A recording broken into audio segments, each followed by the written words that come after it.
This is Gone Racin, VSiN's premier NASCAR betting podcast. Here are your hosts, former NASCAR driver Brendan Gaughan and Las Vegas Motor Speedway's Jeff Motley. Well, I'm sitting here in the beautiful VSiN studios here at the South Point Hotel Casino, but my partner in crime, Brendan Gaughan, is in parts unknown. Brendan, where are you?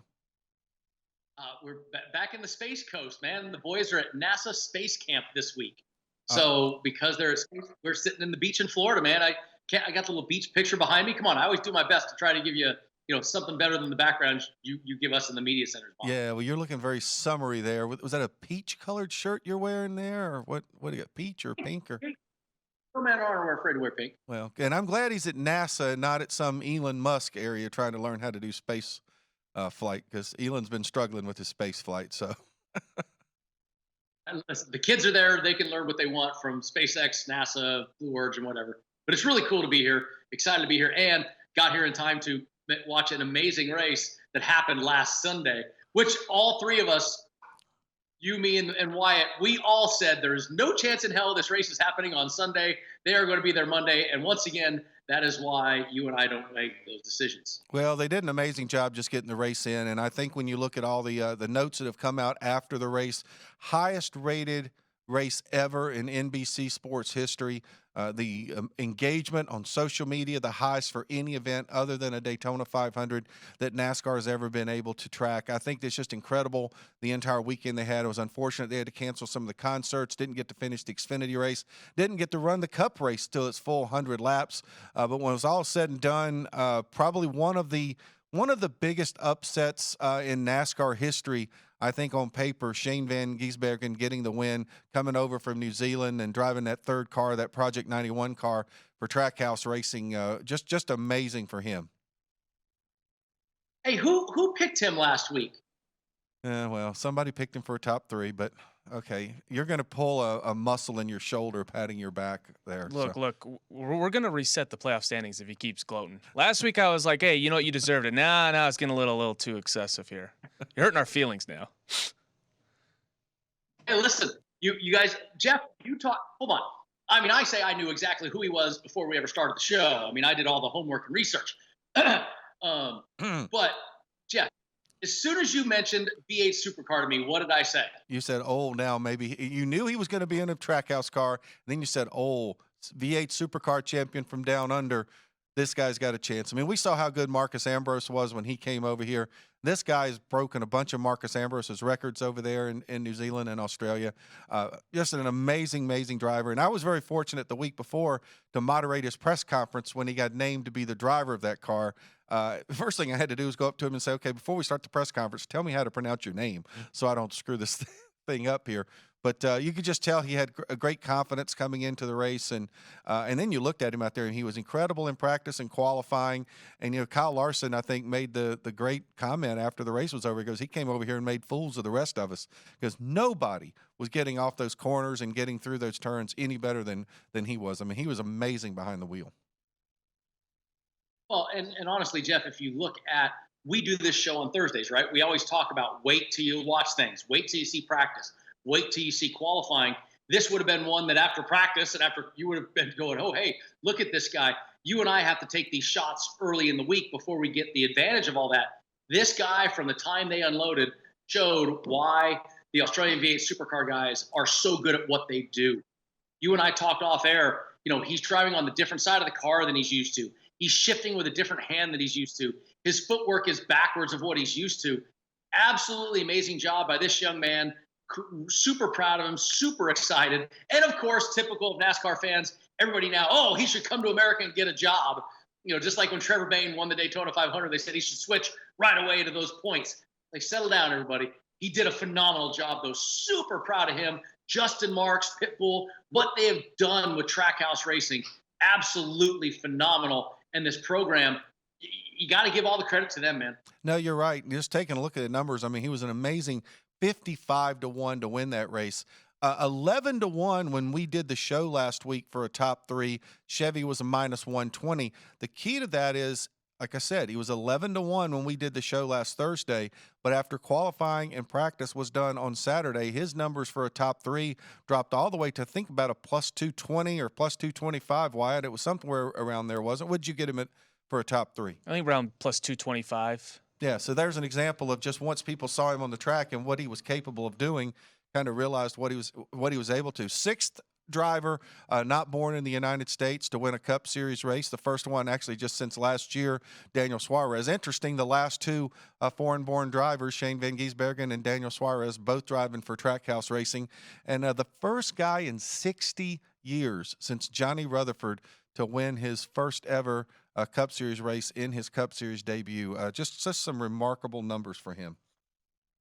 Well, what I think is really, really kind of cool in this, Jeff, is one, you said, only the 6th non-American to win this race. And of course, VSiN and Gone Racin would be remiss if we didn't mention the Earl Ross Nugget. He was the second. Motley. He was the second one. He was the second one from Canada, right? Earl Ross. He's on that list. But to me, only the 6th guy ever to win his debut. And hold on, first one in 60 years. But remember, the first one is the guy that won the first ever NASCAR race. That really doesn't count. Right, we don't count. Come on, that Johnny Mance? That was Johnny Mance. Johnny Mance in Darlington. Yeah, we don't count Johnny Mance. Yeah, so to me, I look at this and say, what he accomplished the first time in, honestly, a modern era of our sport, absolutely phenomenal job. And that's why I give it 1 to his ability in a race car. You watched how he drove that car down the stretch.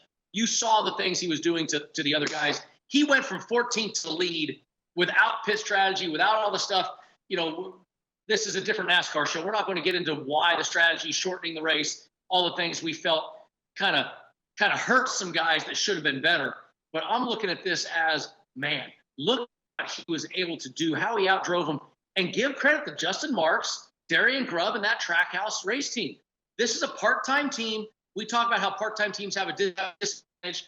Absolutely not in this case. Phenomenal job, all in all, by that Trackhouse group. Give them kudos they deserve. Yeah, and let's not forget, you take a look at the rest of the top 10. Let's not forget the guy that came in second, drove his heart out, Justin Haley.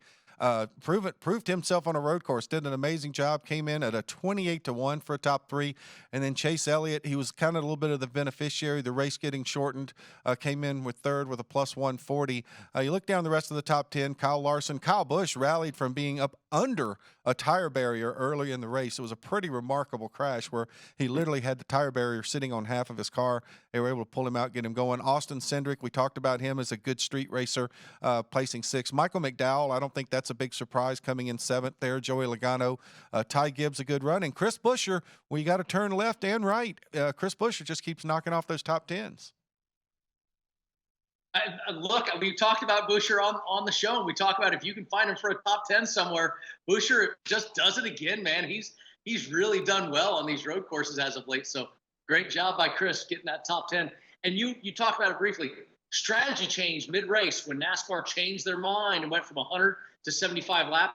Had to do it, but definitely some guys that are on this top 10, Christopher Bell, in particular, guys that should have been more up front, but were not because of that whole strategy line change in the middle of the race. Yeah, and that's kind of what happened. Both Christopher Bell and Tyler Reddick. I mean, they were the guys running up front, and they pitted, kind of thinking, okay, we've made our last pit stop. All these guys in front of us have to pit. Then it's a 75-lap race. Guess what? Those guys in front of us don't have to pit now. So kind of threw things off a little bit for those guys. But then Bell and Reddick both ended up having their problems throughout the race. Well, Brendan, I know we've kind of gone back and forth. Are we going to count? Does this win count? I know you still think we could get to 17 winners. And, yes, this is the 12th different winner, but it does not count toward the playoffs because Van Gisbergen's not running all the races. So we're still sitting at 11, but I'll tell you what did happen. The great run by Ty Gibbs finishing 9th, moved Ty Gibbs up into the 16th spot ahead of Daniel Suarez by 6 points right now. And don't look now, but Michael McDowell is only 10 points out of the playoffs as well. So it's getting interesting.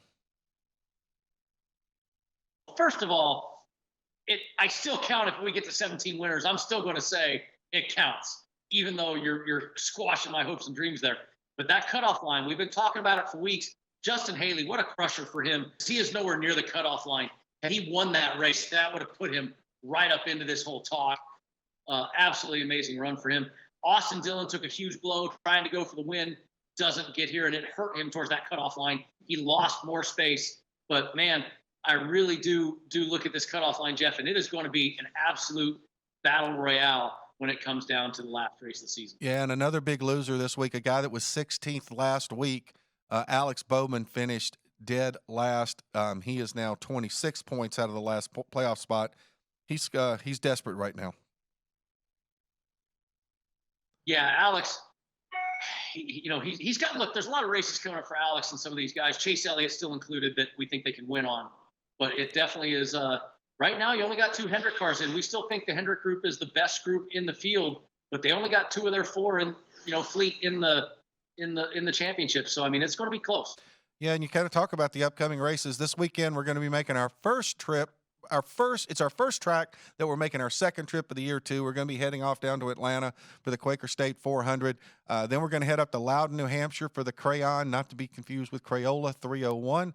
Then we've got Pocono coming up, followed by Richmond, and then our only stop of the year in Brooklyn, Michigan to get August started. And you look at those 5 races on the board, and once those are over, Brendan, there's only going to be 3 left, and that's 2 road courses in Daytona before we get to the playoffs. So unless you're going to roll the dice with playoffs or with road courses or Daytona, you better get something done at some of these tracks.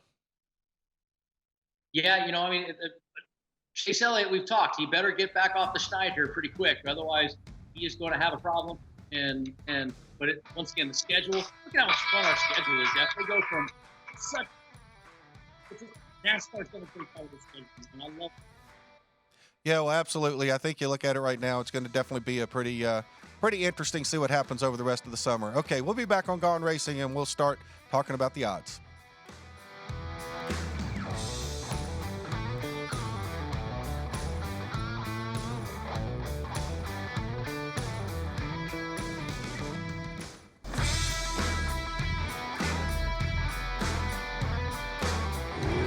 This is Gone Racing, VSiN's premier NASCAR betting podcast. Here are your hosts, former NASCAR driver Brendan Gaughan and Las Vegas Motor Speedway's Jeff Motley. Well, we're back here on Gone Racing, and we are moving on from the Windy City to Hot Atlanta. Heading back to Atlanta, second time this year. Brendan's remote this week, so he's checking in on Skype or Zoom or one of those various platforms. Brendan, this is now going to be the 4th race that we've had at Atlanta since the entire track was completely revamped. It's still the 1.5 miles, but with the banking, it's been added now. It really kind of races like Daytona and Talladega. So I think maybe the novelty of this type of racing at Atlanta has worn off, but it still makes for a pretty exciting race down there and kind of makes it a wide open shootout for anybody. The novelty may have worn off, but let me tell you this. I'm still glad I'm not racing in Atlanta. Man, that place it's mean looking, Jeff. The way you race that thing now, that super style and the tight corners of Atlanta, I am glad I'm on my couch watching. Well, and we've got a lot of stats on who's done what at Atlanta. I mean, Kevin Harvick's got 33 starts. Kyle Busch got 27. Kevin's won there 4 times.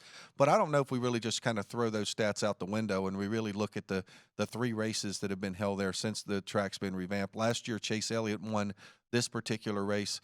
Joey Logano got his only win this season so far earlier in the year. One thing that's going to be a little bit different about this, they're going to run it at night, kind of trying to compensate for the summer heat down there in Georgia. So that's really the only difference that we're going to see from what we've seen over the last 3 races down there is running it at night. We also know it was frigid cold when they ran there earlier this year at the end of March. It's probably going to be a very, very warm, humid Georgia day down there. So you think that's going to have any effect going tonight and just the difference in the heat from the cold? I mean, it was really brutally cold, like in the low 20s down there when they raced earlier this year. Yeah, it will definitely make a difference. One, the main thing for me is the fans. The fans now get a much better time, right? I mean, our sport's about the fans. Nobody wants to sit in the grandstands. Well, that's definitely certainly part of the problem there when we have the we have a situation like that, and I think being able to get a better time of year and a better time of day, if you will, is certainly going to help. All right, it's time to get into the odds this week to win. Kyle Busch is coming in as the favorite here at 10-1. Chase Elliott is 11-1, followed by Ryan Blaney and Joey Logano at 12-1. William Byron, Denny Hamlin, Brad Keselowski, and Kyle Larson all at 14-1. Pit crew's excited seeing Brad Keselowski in the first column on the first page. Ross Chastain and Christopher Bell are at 16-1.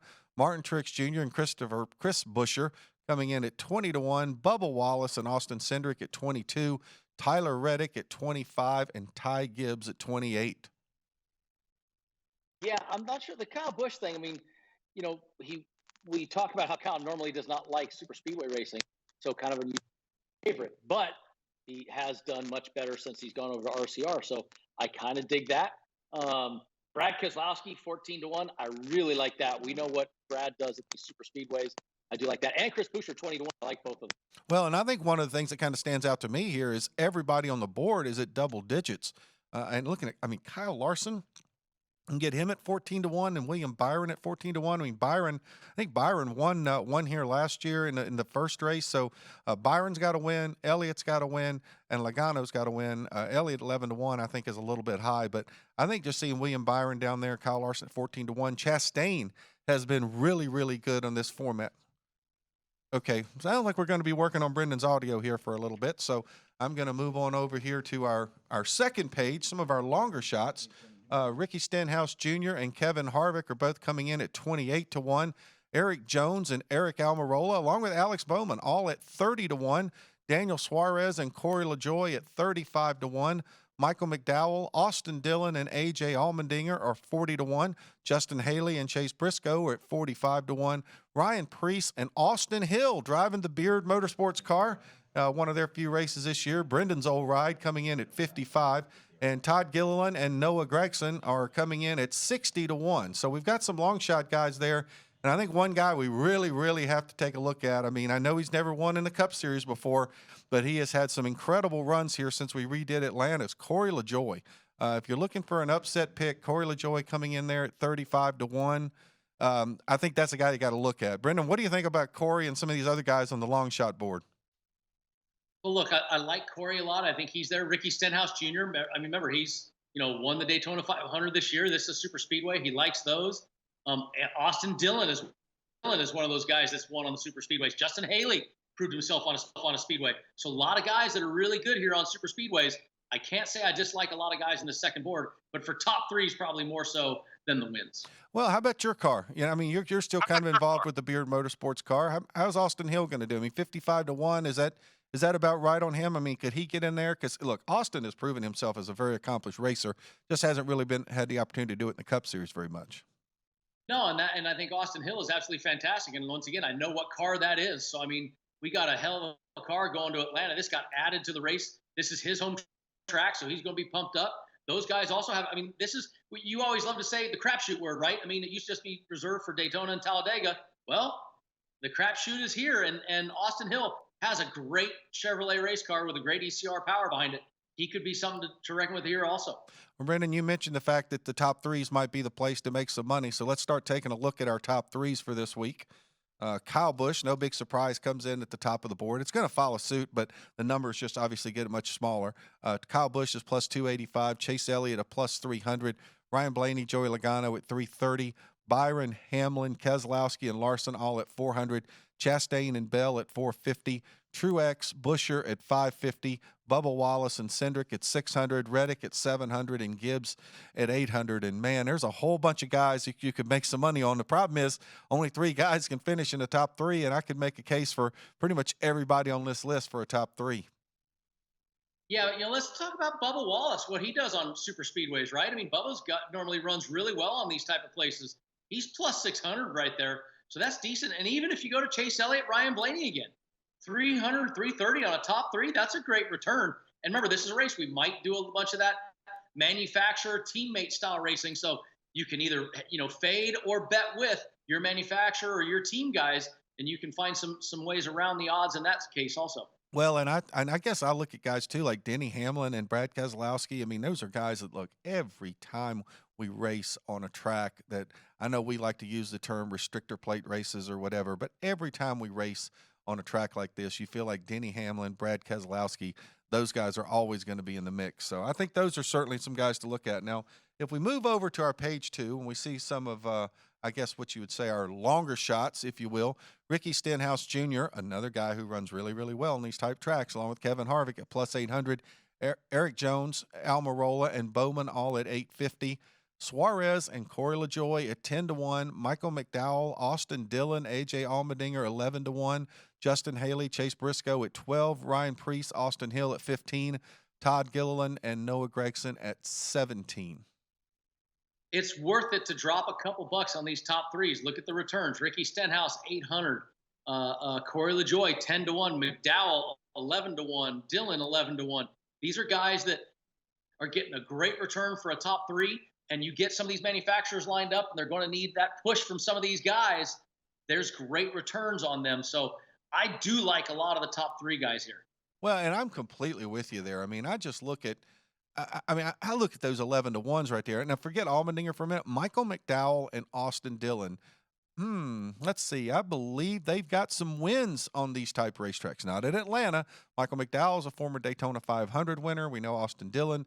He's got a win at Daytona. And honestly, I think Atlanta, probably because it's narrow, even though it's a mile shorter, I think probably right now it's probably most like Daytona than any track on the circuit. Wouldn't you agree? Yeah, because it still has handling characteristics. Your race car has to work well here. The tight corners, the much smaller area means you're going to have to basically have handle in that race car like the old Daytona used to. So it's going to come down to cars that also handle well in this super speedway format.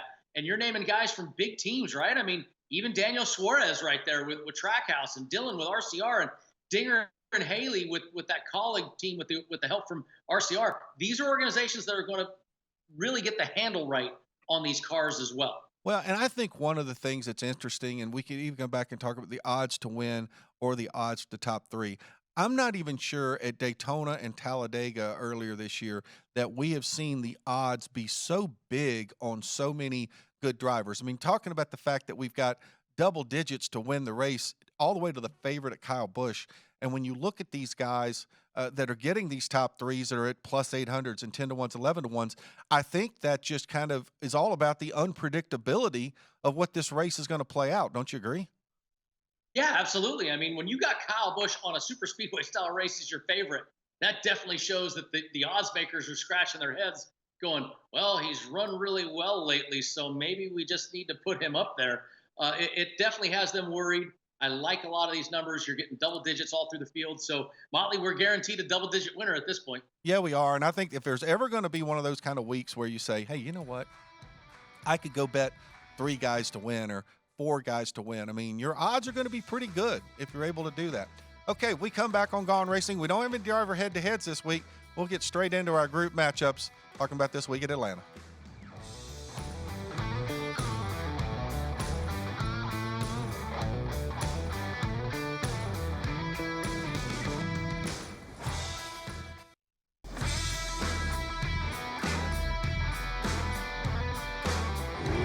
This is Gone Racing, VSiN's premier NASCAR betting podcast. Here are your hosts, former NASCAR driver Brendan Gaughan and Las Vegas Motor Speedway's Jeff Motley.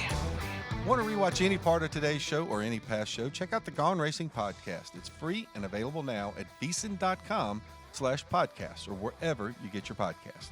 We give you all the latest news, odds, and everything you need to know to head to the betting counter for each NASCAR Cup Series race. And while you're there, catch up on all the other VSiN shows as well. That's VSiN.com/podcasts. Well, back here in the VSiN studios here at the South Point, and then also remotely from the Space Coast, they call it down in Florida, Brendan Gaughan, who is remote. I don't even know if we can see his video, or we may just have his mugshot on the screen right now. But Brendan, we're getting into our group matchups here for Atlanta this week. We talked about the fact this is our first track that we're running our second event of the year on, and Group A, and then we're going to find this with all of our groups. It's really a matter of who's in the group, not really the numbers, because the numbers are going to be pretty much the same. Group A, we got Chase Elliott and Joey Logano as the favorites at plus 265. Denny Hamlin plus 275. Ryan Blaney 280. Well, what I like here is I see 2 Fords at 265 and 280 against a Chevy and a Toyota. I like all of them, but Logano and Blaney teamed up in this group. I'm going to stick with a Ford in this group, and Logano coming off his last win. I'm going to give the nod to Logano because there's not enough juice to go down to Blaney. But I'm just tagging on it as 2 Fords versus a Chevy and a Toyota. So I like it. Yeah, and I can see that too. I mean, I think, Logano probably gets excited for these kind of races. I'm with you, though. You can look at all 4 of these guys and make a case for them to win. And look, at some point, Chase Elliott's got to be like, hey, we got to win one of these deals here. We're not going to make the playoffs. I think that's pretty obvious. And, this is his home track. I know Joey Logano claims it a little bit because even though he was born up in the Northeast, Joey moved down to Atlanta when he was about, 10, 11 years old to race Legends cars and kind of also considers a sort of a home track. So I'm sure this is a big deal for both Chase and Joey. So this might be my group where it's kind of me to just say, I don't know if I want to touch this one or not. I think we're going to say that about a lot of groups, unfortunately, today. Yeah, but guess what? We got to pick some of them, or we don't have to pick any of them. I guess we can pick top 3s and winners and everything else. All right, let's take a look at Group B, where Kyle Busch is a plus 265, William Byron plus 270, Brad Keselowski and Christopher Bell at plus 275. And Brendan, the first thing that jumps off at me is the guy who was the favorite to win the race and the favorite to have a top 3 drops all the way to Group B, even though he's the favorite here in Kyle Busch. Yeah, sometimes we kind of joke about the Westgate and how they do their stuff. Some of our odds come from DraftKings, some from Westgate, back and forth. This is one of those where it's a little bit of an anomaly. But I'm going to take the same theory I did in Group A. Kyle Busch and William Byron are both Chevrolets versus a Ford and Brad Keselowski and a Toyota and Christopher Bell. I'm going to stick with the Chevrolets, and I give the nod to Kyle Busch just off of what he's been able to do this year, especially at Daytona. I think that's the only way I can give a differentiation, so to speak, is that Kyle Busch finished 10th earlier this year, and he seems like he's running better on these type of places with his new duds over at RCR. Yeah, and it's interesting you say that because I think we've seen Kyle Busch's attitude maybe toward these type of tracks improve a little bit this year since he went over to RCR. But William Byron, he got a win at this. He won the first race on this new layout at Atlanta a year and a half ago. Brad Keselowski, he finished second there earlier this year. Christopher Bell's probably the one I would count out right there. But man, that's a pretty tough one for me. But I kind of agree with you there. Probably lean a little Kyle Busch. All right, let's take a look over at our Group C. One of our favorites is up there at the top, but it's a 3-way top there. Chris Buescher, Martin Truex Jr., Tyler Reddick are all plus 270. Ty Gibbs comes in there at plus 275. Hey, we're finally going to a track that is not one of Martin Truex Jr.'s home tracks. So, you sure about this? Yeah, you sure, isn't it? Yeah. I'm giving this one to Chase Elliott. This is Chase Elliott, and like I said, Logano gets a little bit of credit there, but yeah, we're not going to give this one to Truex. Well, so here's my problem in this group. You've got Chris Buescher is sitting duck with the 3 Toyotas, right? Truex, Reddick, and Gibbs, all teammates, all lined up right there. They're all 3 Toyotas ready to go. But here's the deal. What if the Toyotas get into the wreck, right? What if those 3 are teamed up and one of them makes the mistake and takes them all out? Now you're sitting pretty with one guy. So I kind of like the Chris Buescher only because if there's the Joe Gibbs Racing, a.k.a. Toyota wreck, it can be Chris Buescher because I can't differentiate between Tyler Reddick, Ty Gibbs, and Martin Truex Jr. To me, all the same. They all run well here. Reddick was 5th in the last race here. Gibbs was 9th in the last race here with Denny Hamlin right there and Christopher Bell. All the Toyotas pushed really well together. So I just would give a Chris Buescher going on the theory of if the Toyotas get in the wreck, they're all going to be taken out in the same one. That would take those out, which leaves Chris Buescher. Well, and one of the things I like about Chris Buescher in this group is his teammate Brad Keselowski. We expect Keselowski to run well. If those two can team up together, that's certainly going to work in Buescher's favor. We know Brad certainly embraces this type of racing, so I think that's a big help. I look at Truex, and all right, throw Chicago out where literally he hit everything but the pace car. It was not a good experience for him in Chicago. But beyond Chicago, there hasn't been a hotter driver on the circuit over the last month of the season than Martin Truex Jr., and I believe that momentum is still there. I think he can probably take Chicago and and pretend he never even went to Chicago. So that's the thing with Truex right now. That team has momentum. That team is on a roll, and they are kind of just loving life right now. So I think Truex and Busch are definitely the two guys to look at. I don't really think Reddick or Gibbs are going to be the guys here. Can I jump in real quick? If you're thinking about a guy that wrecks all the time at plate races, Martin Truex Jr.'s like odds got to be like minus 10,000. He just has no luck in it. And I know because I keep betting him thinking that he's going to win one of these plate races. He just has him and Kyle Larson probably have the two cruddy lucks in these type of races. There's probably some truth to that. You know the definition of insanity, right? So if you keep betting him and you keep losing. That's what I did with Brad last year. All right, let's take a look at our group. What'd you say, Brendan? I'm making the money on Brad this year. He's jumped off it. I'm on it, and I'm winning every week when I bet Brad. Yeah, well, I have a feeling there's going to be some kind of a Keselowski bet this week out of our pit crew. I'll be very surprised if there's not. All right, let's take a look at our Group D here. Bubba Wallace, Alex Bowman, Kevin Harvick all at plus 270. Eric Jones coming in at plus 275. So here you got the Eric Jones Chevrolet, the Kevin Harvick Ford, the Alex Bowman Chevrolet, and the Bubba Wallace Toyota. But the two Chevrolets here, one of them is leaving to go, so I don't see that him being allowed to work in the reindeer game, so to speak, which leaves you Harvick and Bubba and Bowman. And you want to talk about a group that I'm going to try to go through and give you some stats somewhere here, Jeff, right? I mean, that's what I'm supposed to do, and I'm trying to find any stat to give you, and it's like, I can't differentiate. I mean, Bubba Wallace, third best point getter in super speedway races, last 10 races. So if I'm going to give you one, Bubba Wallace is the one that I would say, yeah, he's run the best. But man, there's not a whole lot of Kevin Harvick emotion. One is his last race in Atlanta, and the amazing first race in Atlanta. Totally different racetracks though. But filling in for the recently passed Dale Earnhardt Sr., that amazing emotion and win, and that was the old Atlanta. This is his last Atlanta. Will there be a bunch of emotion there? And Kevin Harvick bring the ghosts of Christmas past out? I don't know. Yeah, I think to me, I really, you hit the nail on the head when you talked about third best average finish last 10 races, Bubba Wallace. I think Bubba's the guy who's going into Atlanta saying, bring it on, bring it on. Bowman, in a rough week last week, but Bowman hasn't really been that good even since he came back from the injury. Harvick, we've kind of written off Harvick so many times, and then like even last year, he goes and wins at Michigan when we thought he was kind of left for dead. But I really, really like Bubba Wallace in this group, only because I think he is probably going to embrace this race and embrace this type of racing better than most of the others. All right, let's move along and take a look at our Group E. Daniel Suarez, Austin Cindric, Ricky Stenhouse Jr., all at plus 270. And Corey LaJoie, an interesting case here at plus 275. Yeah, Corey LaJoie being the dog here, I wish it was a little more, I wish we had a little more juice in there, right? 275 is really tight.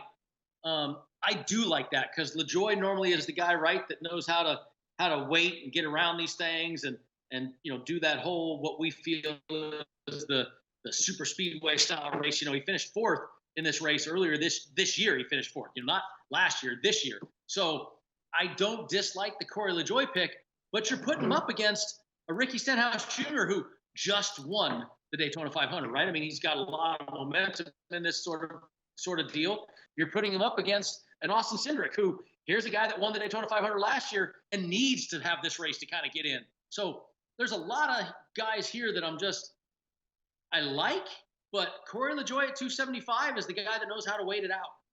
Well, and I think it's something we have to look at in all of our group matchups here is they're all really, really tightly packed together. Stenhouse and LaJoie are the two guys who are probably embracing this type of racing more than anybody else, although certainly Cindric is going to be a factor here. For some reason, I guess I'm kind of leaning on the Ricky Stenhouse Jr. bandwagon in this group, but again, it's going to be another competitive one. Okay, we come back on Gone Racing. We got one group left. We'll give you our manufacturer props, and we'll give you our picks for Atlanta.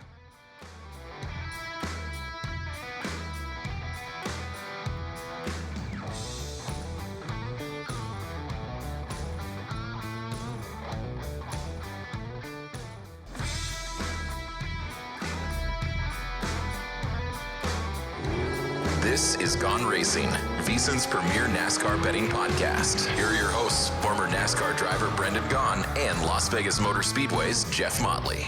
All right, it's our final segment of Gone Racin this week, talking about this weekend's race, the Quaker State 400 at Atlanta Motor Speedway, just south of Atlanta. I'm sitting here in our beautiful VSiN studios at the South Point Hotel Casino. Brendan is down on the east coast of Florida around Cape Canaveral, going to space camp or taking the kids to space camp. So, Brendan, we got one segment to go here, and we're in our final group, Group F. And actually, hey, guess what? We've got a guy who's actually a clear-cut favorite, according to the odds makers here. Eric Almirola at plus 250, A.J. Allmendinger and Michael McDowell at plus 275, and Justin Haley, fresh off that second-place finish in Chicago, at plus 290. Well, look, I mean, you can see why Eric Almirola would be the favorite, right? You think about him and how many times he came close to winning a super speedway race. But that's what have you done for me lately? He hasn't done a lot lately. I look at this and I go, okay, I got the two colleague teammates of A.J. Allmendinger and Justin Haley, who those two guys right there, man, think about what they were able to do in the Xfinity Series, right? Colleague racing absolutely dominated the super speedway races in those colleague cars. So I do like those two guys, but the sneaky guy right there is that Michael McDowell. McDowell runs really great on these places. He's patient like Corey. He knows how to be there at the end, and now he's point racing. So I think that Michael McDowell is going to wait, avoid some of them wrecks, and try to be there at the end. I really agree with you there. I really like Michael McDowell here. And I think another thing that is probably helping Michael McDowell racing on these super speedways over maybe the last few races where we've seen him do well is he's run so many of them that the other guys out there have confidence in him. I'm not so sure that the veteran drivers have quite as much confidence in Justin Haley or even Allmendinger on these type racetracks, whereas McDowell has proven himself, and there's no question in the world that McDowell, there would be any problem with a Joey Logano or a Ryan Blaney or even the guys in another manufacturer, Denny Hamlin, Kevin Harvick, any of those guys that would be willing to get behind Michael McDowell. He's always been a guy who's been able to lead on these type racetracks, and he finds himself in the right spot. I just think McDowell's a guy who is going to run up front and maybe run up front a little bit better than these other guys. So I kind of like your thinking there on Michael McDowell. Okay, our last line we've got is our manufacturer props. Chevy comes in with a plus number finally for a change. Chevy's been in the negative number so many weeks. Chevy's a plus 115, Ford's a plus 140, but Toyota a plus 350. That is a big number for some pretty good Toyota cars. Let me read you the top 10 from the last Atlanta race. Christopher Bell third, Tyler Reddick fifth, Denny Hamlin sixth, Ty Gibbs ninth. The Toyotas work amazingly well together. They have extra ones now that they didn't have before, and they have great drivers in them. I really like the 350 Toyota. I really do, only because it's a massive return in a three-man horse race. You're getting over a third return in a three-man race. Even though there's only 6 cars on the track, I like that Toyota number. That 350 just screams to me value. Yeah, I am so in agreement with you on that one. And look, you look at the 6 guys that are in Toyotas. I know Ty Gibbs has never won a Cup Series race, but I really look at those 6 guys and I say all 6 of these guys are capable of winning the race. In fact, I think Bubba Wallace, Denny Hamlin, Martin Truex Jr., those 3 guys, I think all are completely embracing this type of racing, and they have done it for a number of years.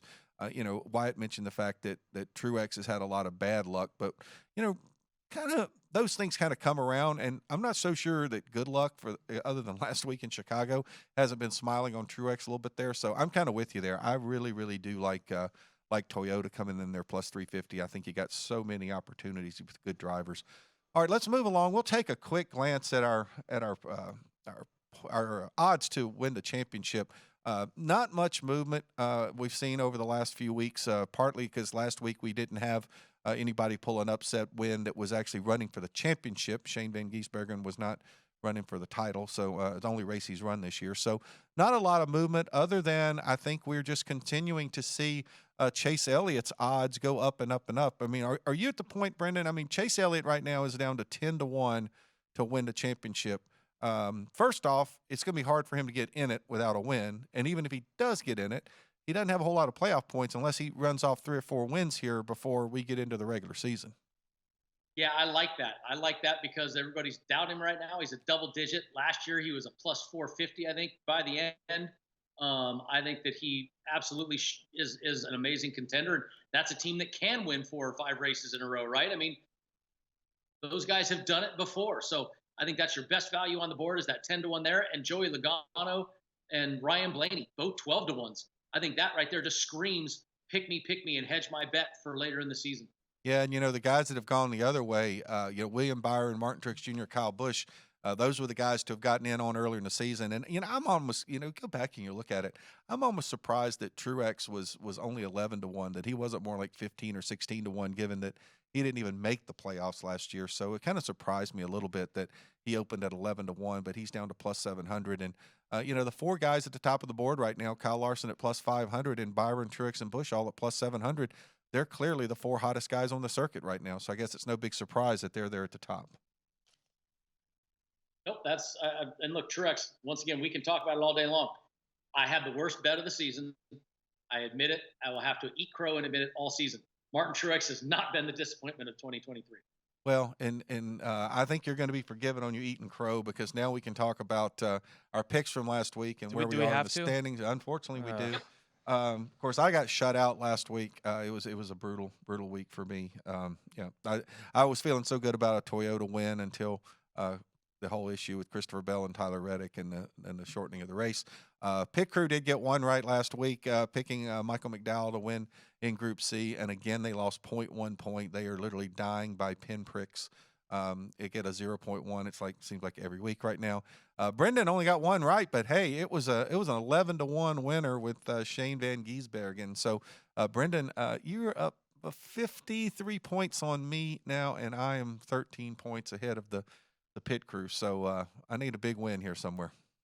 You keep saying that the Pit Crew's dying by pinprick, but I think that what's happening is they're slowly catching up to you by just sitting still. Yeah, we're about 13. We're only 3 laps down now. Oh, yeah. I mean, here's the deal. They're having pinpricks. I severed a main artery. That's a big difference. Come on.